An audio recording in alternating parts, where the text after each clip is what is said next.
talk to him about that. In the meantime, while Zath and I have been gabbing, we have dropped into the game again. You guys have seen the intro video, so we'll skip it this time. We'll just let them get loaded in, and we'll start talking about what's going on. Zath, why don't you take us, when we get in here, why don't you take us through the RF lineup changes, and I'll do Buenos Noches. When the time comes, of course, because we're not quite there. Just a few more seconds.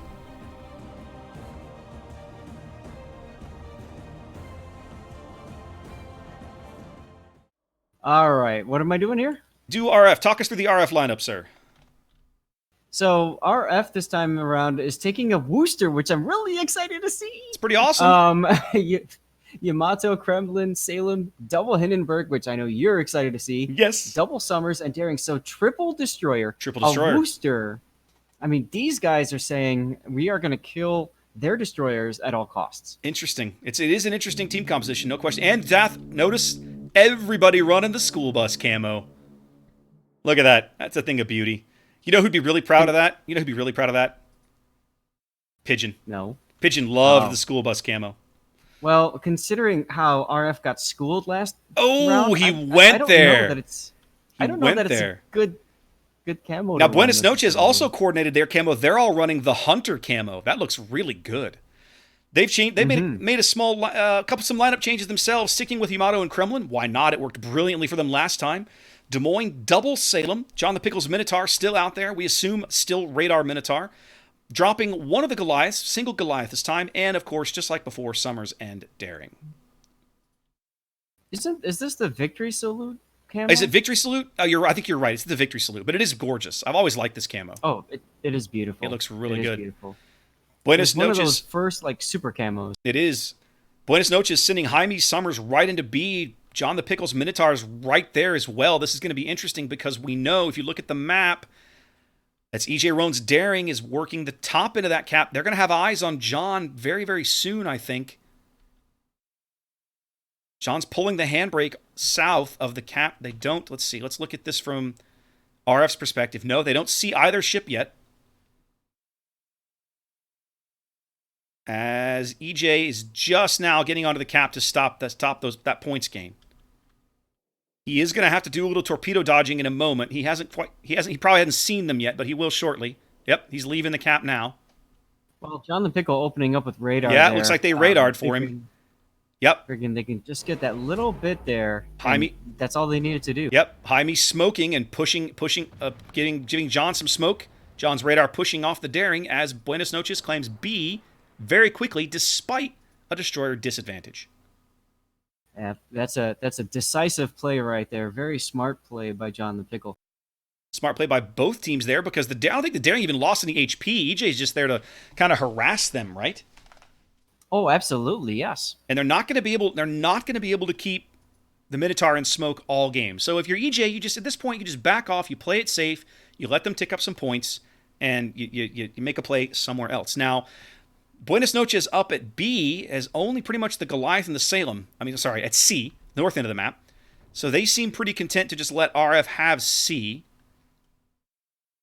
Which is interesting because, Buenos Noches already has B cap, and they've got a pretty decent push over to A. So it's almost like both teams are saying, well, we'll just kind of hold them a little bit. At C. So it looks like the play is more going to be at B and A. Well, Time to Metal's Daring is charging into A. He'll be there momentarily. They've pushed Saints fan Summers back off the cap. He threw some torps over here at Kaiser Kraken's Des Moines, but got nothing for it. Popular Boar's Salem taking some shells south of the cap, but nothing catastrophic. It looks like he's going to turn in. They have 2 radars at A. I can't imagine a world where Saints fan is able to cap this point. Yeah, that's going to be interesting to see. Well, EJ once again having to dodge torpedoes barely. Well, he's back onto the cap now. They have pulled John out of that smoke. Although now that they see the cap kind of changing hands, it looks like they're trying to face spot EJ with Jaime. They haven't done it yet. Jaime's reversing. Possibly trying to get him lit, maybe trying to get him to fire his guns. Yep, they've got him now. They just spotted EJ. They spotted him the hard way. Nobody's opening up. Yep, EJ just smokes. They do drive him off the cap. Yep. But they waste another smoke for EJ. It's true. They get more points. Yep. I mean, it's make gonna no be mistake, guys. yeah.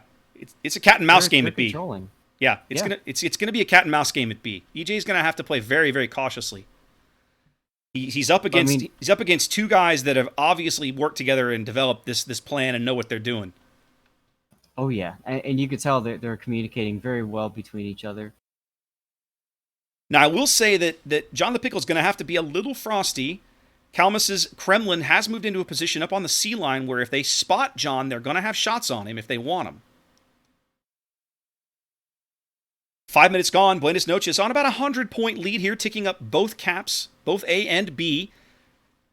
The interesting action seems to be at B. There's really no way that RF is going to be able to get into A. There's 2 radars down there. It's just not going to happen.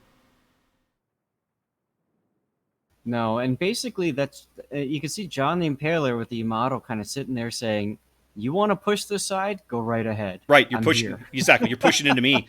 Now, for a moment there, RF had no visibility on any Buenos Noches ships, but they picked up Brigadier Zapata when he fired, and of course they've picked up John again as John is trading long range fire. Do you think that shot at the Wooster? He did. Yep. He's shooting at the Wooster. That's Sub-Zero again.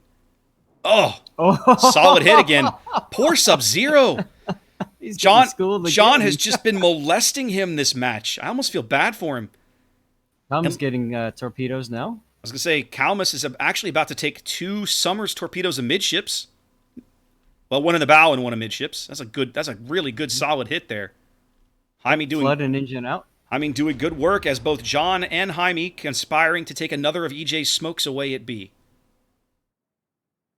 Now the Yammies got shells in on John.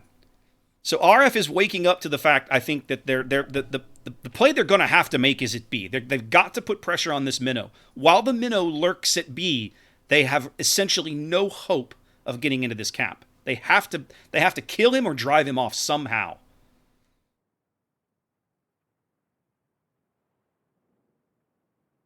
Right now, RF has no vision on any ships outside those on the 9-10 line. Wait a minute, nope, they just picked up Drazen's Kremlin as he fired.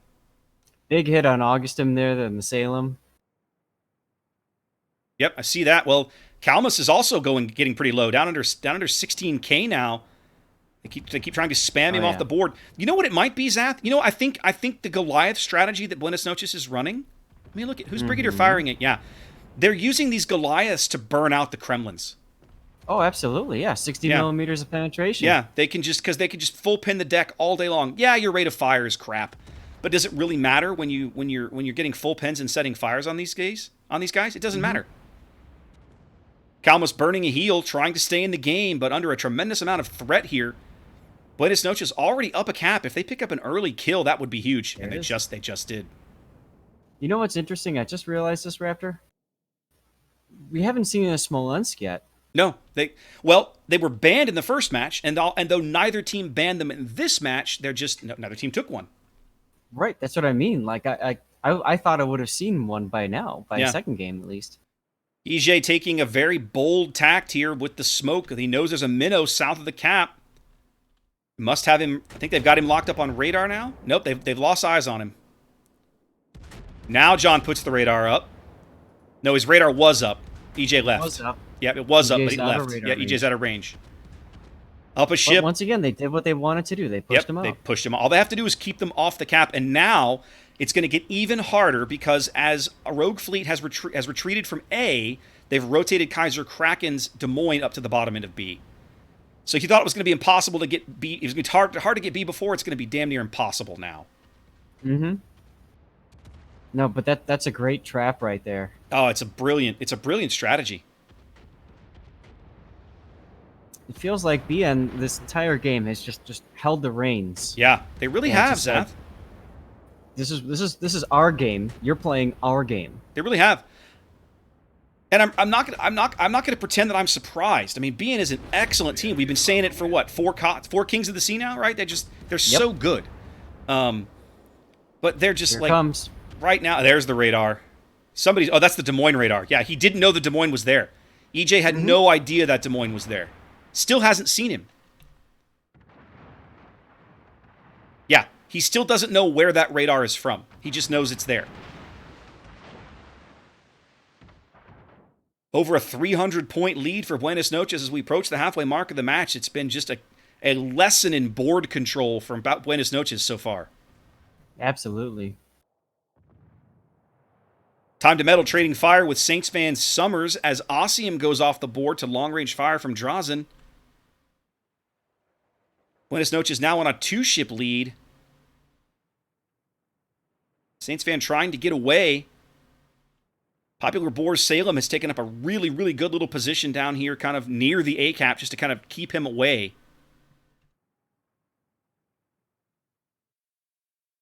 Yep. This game is over. This is over, Zaf. Like there's no way for Rogue Fleet to break in. Buenos Noches has just they control everything. There's no way. By the way, notice. Go ahead. Notice Kefi is back in the Summers instead of the Shimakaze.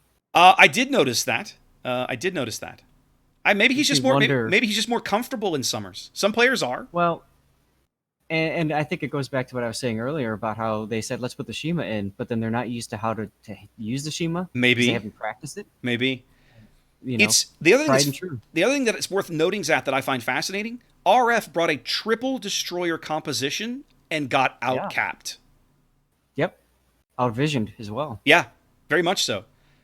John the Pickles Minotaur now catching out Kafi over here where they weren't quite expecting to find him. This might be a bit risky. Buenos Noches wins in less than 20 seconds. There's no need for them to take a risk like this. Between the Salem, the Yamato, like anybody could potentially dev strike John off the board. It's a risk for sure. Although it looks like he may bag the Salem. Nope. There it is. There it is. Wall to wall. Now they've won their hearts. Yeah, wall to wall Buenos Noches here in game 2. Not just a no doubter.